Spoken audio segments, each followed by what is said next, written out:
Hello. Thanks for clicking on the About Mike Donohue video here at TheMikeDonohueShow.com and The Mike Donohue Show on Facebook. It's a legitimate question, right? Who is this guy? Why does he think he has anything relevant to talk about? What's his experience? Well, this video will lay some of that out for you rather quickly because there's a lot to go through. So this is political talk, right? That's what we do at TheMikeDonohueShow.com and on The Mike Donohue Show on Facebook, on our Facebook live stream, where we have various guests and political figures, elected officials, people call in. It's a pretty standard political talk format. So I'm the host, and what gives me the right to be the host of such a show?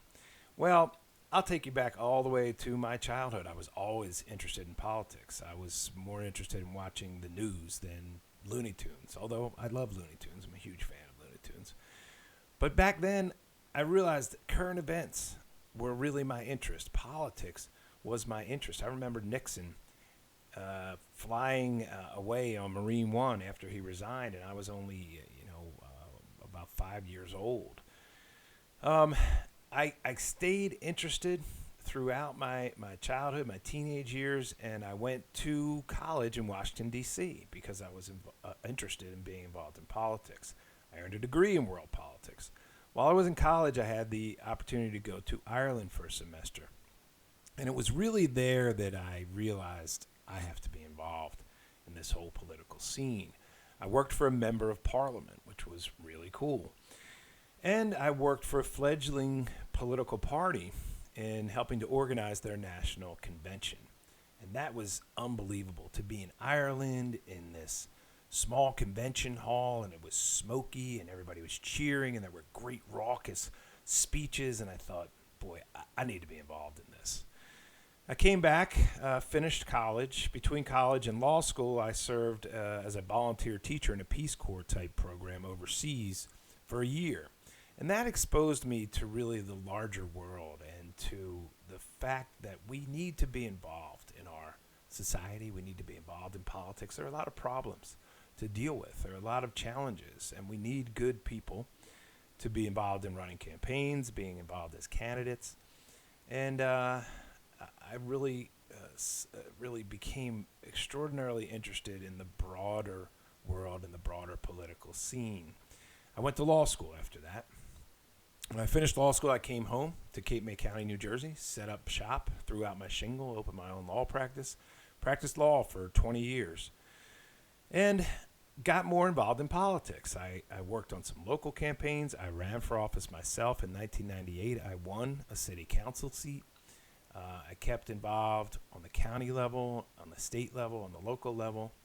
In 2005, I worked on a gubernatorial campaign where I wrote some material for the campaign. I worked on grassroots organization. 2006, I worked on a U.S. Senate campaign, which was very exciting. In 2007, I got to do something that I always wanted to do. I always wanted to be a candidate for a big public office. And I ran for state assembly. I came up a little short, but in hindsight, it was good that I lost that election, because if I had won that election, I wouldn't have done some of the things I did later on.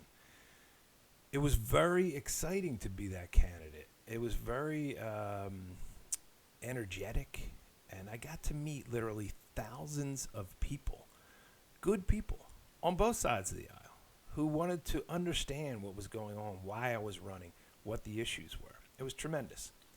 In 2008, I was a presidential county coordinator. I was a delegate to the Republican National Convention. 2009, I ran for assembly again, lost again. But again, that's okay. It was not okay at the time. It was really hard. But hindsight being 20/20, many years later, it was fortuitous. Because the following year, in 2010, something extraordinary happened. I led an insurgent group of Republicans against a county Republican establishment that had, to put it very kindly, lost its way, become disconnected from the people it should have been most connected to. We won in a landslide, and I became the Republican county chairman. This was an exciting time. These were the early days of the Chris Christie administration in Trenton. And it was just a lot of fun. And we got involved in a lot of different things. I ran state campaigns. I ran county campaigns. I ran local campaigns. We're a Republican county in a blue state, which is a challenge. But we had a couple of towns that we actually took back from the opposition that had been in opposition hands for decades. One for almost 30 years and another one for almost 70 years, if you can believe that. Those were huge accomplishments, and we had a lot of great people. Again, in 2012, I was a delegate to the Republican National Convention after being a presidential county coordinator, and we began to roll. We really became a powerful Republican organization, and I had tremendous experiences throughout the state, throughout the country, in that role. At that point in time, I was offered the opportunity to become a Superior Court judge, which obviously is a pretty big deal. It's an opportunity that doesn't typically come along. It was a very difficult decision to make because, as a friend of mine said, politics is like sand in your shoes. It's tough to get out. I always said politics is a disease, and the only cure is victory, which is very dramatic and not entirely true. Politics is a disease. That part's true. But I don't think there's any cure, and I'm the perfect example of that. I was a Superior Court judge. I sat in the criminal court for most of the years I was on the bench. Very challenging work. You see the whole range of human criminal activity, dealing with murderers and rapists. It's very challenging, and taking away people's freedom and having to have compassion for those victims. Very challenging work. Part of that work is it requires you to give up your constitutional rights to a great extent. Your right to the freedom of speech, your right to freedom of association. You have to, because you have to be impartial and you have to appear impartial in public. And there are great men and women right now sitting as Superior Court judges who are willing to sacrifice those rights in order to serve all of us on the Superior Court. I found over time, though, that it got harder and harder for me to sacrifice those rights, to not be in the arena, to not be able to have an opinion, not be able to associate and be involved in political campaigns. Flaw in my character, I guess, but I couldn't persist in that. So I came off the bench, both literally and figuratively, and got back in the arena, back into being involved in campaigns, being involved in politics, back into the practice of law. And I had significant experience in politics. In 2013, I was named to the Politicker NJ top 100 most influential political people in the entire state of New Jersey. In 2015, I was number 22 on the list of the 30 most influential people in South Jersey. And maybe the list I'm most proud of is that since 2014, I have been named one of the most influential Irish Americans in the state of New Jersey. I like that one. But it's in my blood. It's in my veins. It's a disease that can't be gotten rid of. And I left the Superior Court bench and came back. And one of the things I did was start TheMikeDonohueShow.com and The Mike Donohue Show on Facebook. Facebook Live, we reached tons of people. We have guests, political figures, campaign figures. We even invite our Democrat friends on.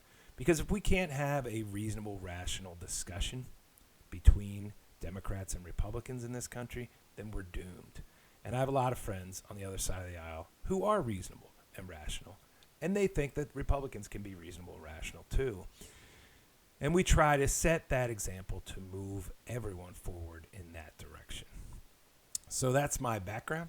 I hope after listening to that you think, okay, this guy's coming from somewhere. He's got some legitimate experience to have a political opinion and host a political talk show. So make sure you join us often at TheMikeDonohueShow.com, at The Mike Donohue Show on Facebook. Watch us on Facebook Live. Check in all the time because we're always posting new stuff. We're always streaming new Facebook Live shows. We always have great guests, and you may be able to participate and call in and talk to us yourself. So that's it for the About Mike Donohue video. Thanks for clicking on it, and tell all your friends about TheMikeDonohueShow.com and The Mike Donohue Show on Facebook. See you soon.